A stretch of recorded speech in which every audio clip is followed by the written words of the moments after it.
Hello friends, welcome to Skills for You at Girija. This is the second episode in the series for capacity building and enhancement of teaching tools. Are you listening?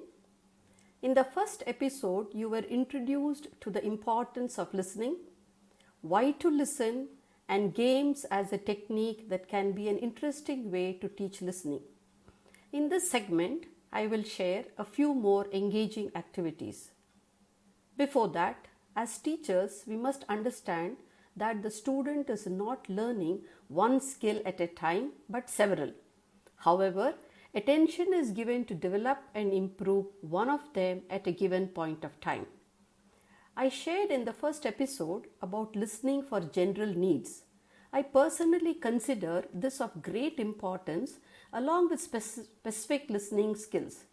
I would like to label this as listening for a purpose. Can you recall the number of instructions relayed to students from the start to the end of a day? Instructions are given at the assembly, in the classroom, on the playground, in the library, the computer lab, the examination hall, during an event, through intercom, and so on. Obviously, the sets of instructions are different. Students are expected to listen and follow. We must appreciate the quantum of information the student is expected to assimilate and process through listening. Hence, the importance of listening for a purpose cannot be ignored. Yes, friends, let's now focus on the next set of activities. This is called It's No Trouble at All. Young learners have difficulty with some words that are spoken in the same way but written differently. For example, cell, C-E-L-L or S-E-L-L,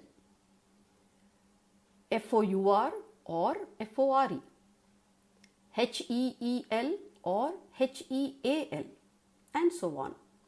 For this activity, the class is divided into three groups.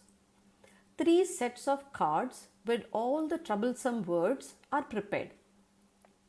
Teacher reads a sentence with one of the words. One student from each group lifts the card from the set given and places it on the desk. All the correct answers get a point on the group scorecard. All students get a turn to pick a choice. This game can be redesigned in many ways to improve listening. Moving on, the next activity is called the vocabulary game. Teacher makes a list of vocabulary items from an audio clip. The audio can be a short story, part of a movie, cartoon narration, or a sports commentary.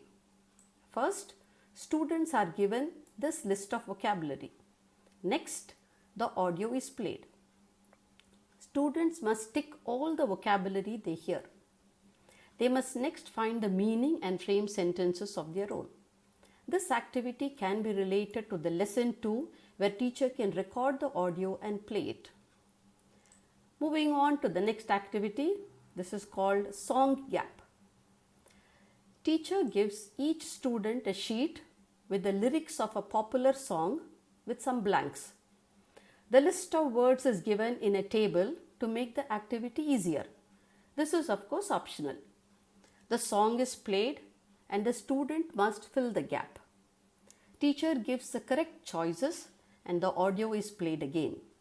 The words and its meaning are discussed and they are used in other contexts too. Students can also bring a choice of song or poem to the class for this activity. Friends, I hope this session was helpful. We'll come up with more in my next. Till then, happy listening, happy teaching.